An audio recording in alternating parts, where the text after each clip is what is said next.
Le président américain Donald Trump a finalement admis que le dictateur Poutine le mène par le bout du nez sur la question de la guerre de la Russie contre l'Ukraine.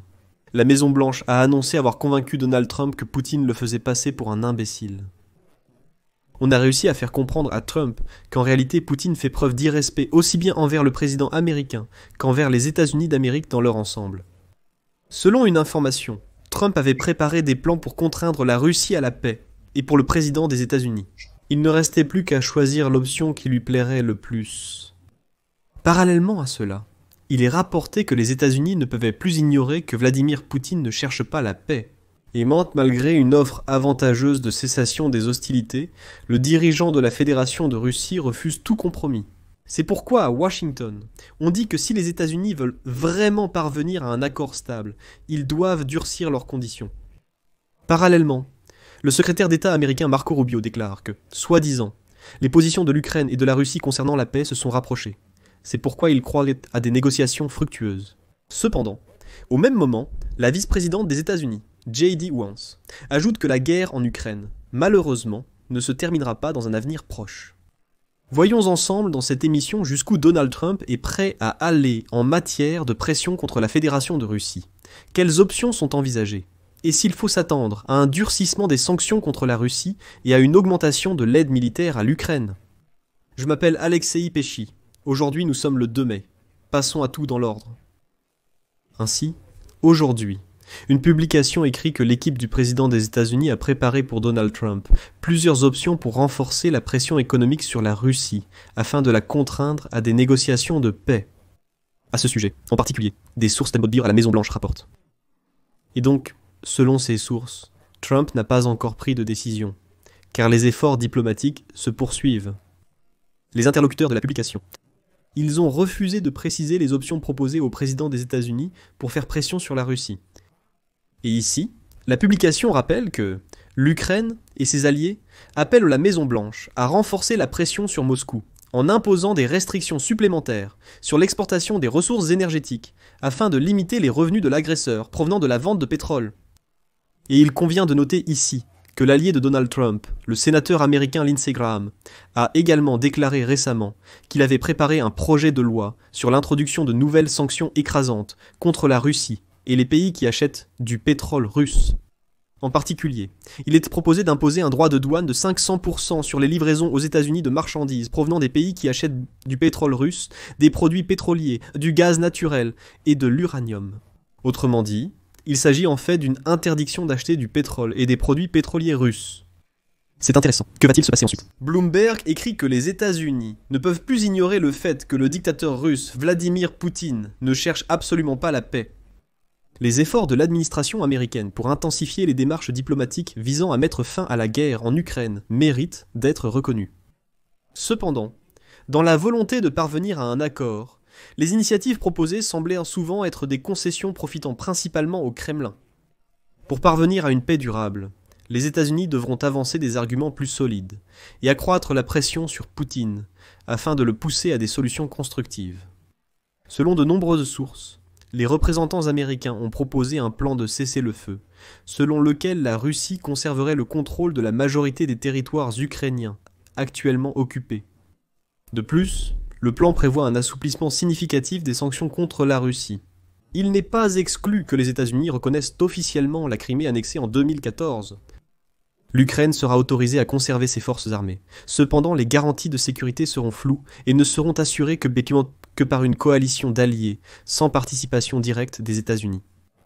Au moins, pendant la durée du mandat de l'administration américaine actuelle, l'adhésion de l'Ukraine à l'OTAN sera bloquée.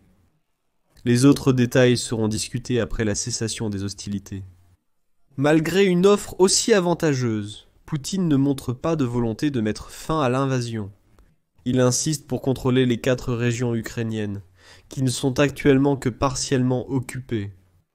En réponse, les responsables ukrainiens exigent des garanties plus claires concernant le soutien militaire futur de la part des États-Unis d'Amérique.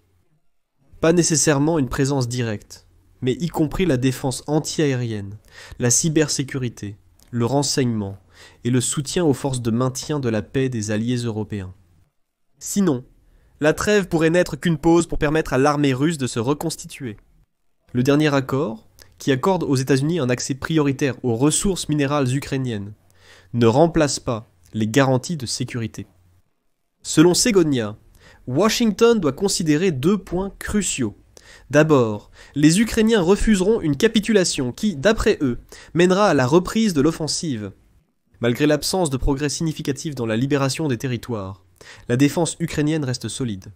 Actuellement, le pays dispose de la plus grande armée régulière d'Europe et développe activement sa propre production d'armes.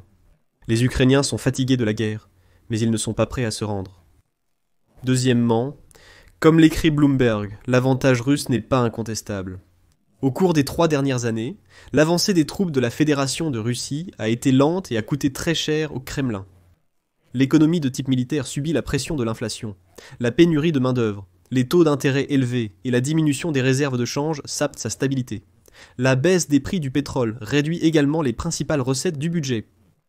Comme l'écrit Bloomberg, plus la guerre dure, plus le risque d'effondrement économique et de troubles sociaux à l'intérieur de la Russie augmente. Vladimir Poutine a de bonnes raisons de chercher un accord et des raisons de craindre la pression des États-Unis s'il ne le fait pas. Les responsables américains ont déjà laissé entendre qu'ils ont fait une offre finale et qu'ils sont prêts à se retirer si les parties ne trouvent pas de compromis.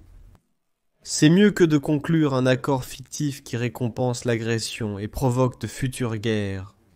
Cependant, une démarche plus efficace consisterait à déclarer publiquement la volonté des États-Unis d'Amérique de soutenir les efforts de maintien de la paix sur le terrain, continuer à aider l'armée ukrainienne et le secteur de la défense, favoriser l'intégration de l'Ukraine dans le système de sécurité européen et, enfin, dans l'Union européenne. Parallèlement, les États-Unis doivent clairement faire comprendre au Kremlin qu'en cas de refus de négocier, les sanctions seront renforcées, y compris des mesures secondaires à l'encontre des acheteurs de pétrole russes. Et le soutien militaire et de renseignement à l'Ukraine sera renforcé. Et en conclusion, Bloomberg écrit « Quel que soit l'accord actuel, Poutine continuera probablement à considérer l'Ukraine comme la Russie et la liberté des Ukrainiens comme une menace. Par conséquent, tout accord de paix doit reposer sur un mécanisme efficace de dissuasion contre une future agression, et ce sont précisément les États-Unis qui doivent garantir cette sécurité. » Mais c'est paradoxal. Le secrétaire d'État américain Marco Rubio déclare qu'il devrait y avoir prochainement des progrès dans les négociations de paix. Parce que, selon lui, les positions de l'Ukraine et de la Russie concernant la paix se sont rapprochées. Mais comme argument, Marc Rubio déclare que Poutine ne peut pas conquérir toute l'Ukraine et que l'Ukraine ne peut pas repousser les Russes là où ils étaient en 2014. Les Américains comprennent parfaitement que l'Ukraine et la Russie restent encore loin l'une de l'autre, même si leurs positions se sont rapprochées maintenant. Eh bien, et ensuite, il a souligné que le président américain Donald Trump décidera combien de temps il pourra consacrer à obtenir une véritable percée dans le processus de paix. Rubio a de nouveau répété qu'il existe d'autres questions importantes dans le monde, et que, par conséquent, une certaine avancée devrait avoir lieu prochainement, sinon le président Trump devra prendre une décision. Parallèlement, le ministère ukrainien des Affaires étrangères a clairement indiqué que l'Ukraine n'acceptera pas un certain nombre d'exigences de la Fédération de Russie. En particulier, aujourd'hui, le ministre des Affaires étrangères de l'Ukraine, Andriy Sybiga, a déclaré directement que l'Ukraine n'accepte aucune limitation de la souveraineté de l'Ukraine dans sa politique intérieure et extérieure. En particulier concernant le choix des unions et alliances que le pays cherche à rejoindre. Je cite maintenant Sybiga. Nous n'avons pas encore de consensus sur l'adhésion du pays à l'OTAN, mais nous continuerons à œuvrer activement pour y parvenir. Cependant, la Russie, comme aucun autre pays, n'a pas et n'aura pas de droit de veto sur notre choix. Sybiga a souligné que l'Ukraine est prête à un cessez-le-feu inconditionnel. Citation. « La Russie n'est pas prête et cherche la guerre. L'Ukraine n'acceptera pas la soi-disant paix à n'importe quel prix. » Les positions de principe du pays concernant les conditions de la paix restent claires et inchangées. Nous n'accepterons pas la reconnaissance de tout territoire temporairement occupé par les Russes. Deuxièmement, nous n'accepterons aucune limitation concernant la structure, l'effectif et d'autres caractéristiques des forces de défense de l'Ukraine. Aucune restriction de l'industrie de défense, de l'aide militaire des alliés ou de la présence de leurs contingents sur notre territoire. Cependant, J.D. Vance, vice-président des États-Unis, a déclaré aujourd'hui que la guerre en Ukraine ne se terminera malheureusement pas dans un avenir proche.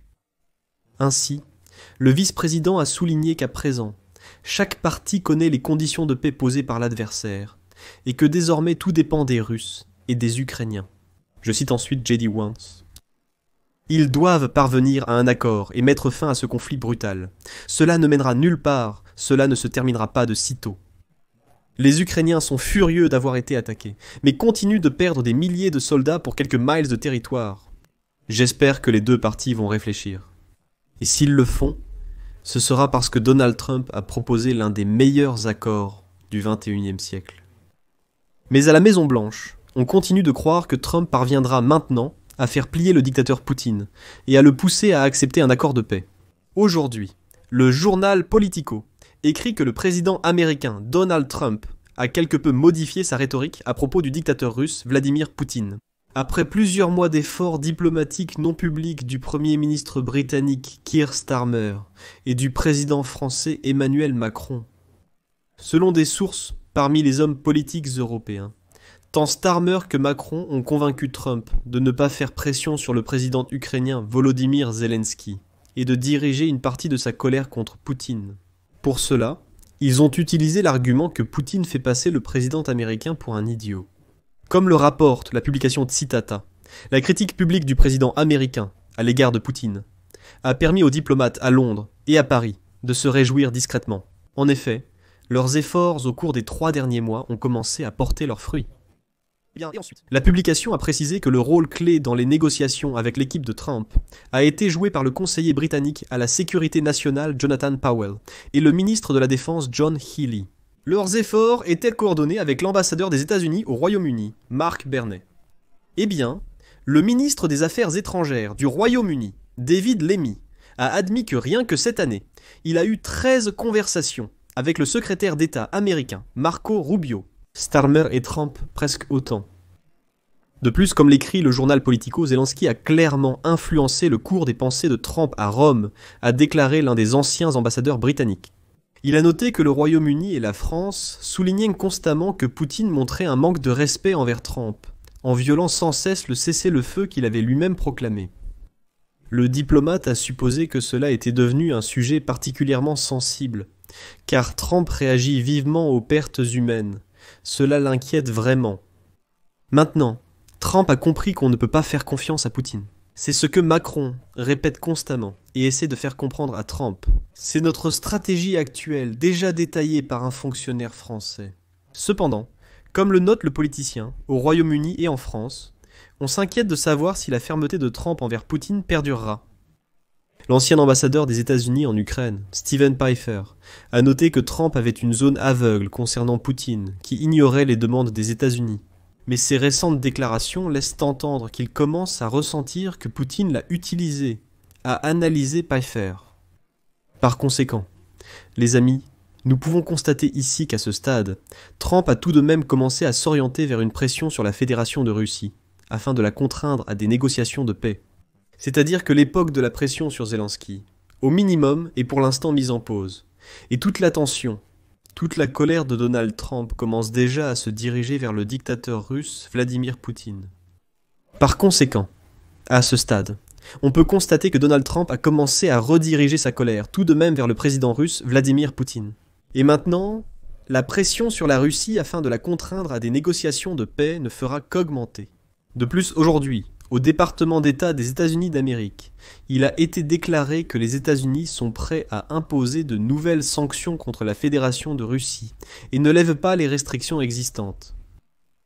La porte-parole du département d'État des États-Unis, Tammy Brious, a déclaré que le président américain avait déjà évoqué la volonté d'imposer des sanctions secondaires si la Russie refuse de négocier la fin de la guerre en Ukraine.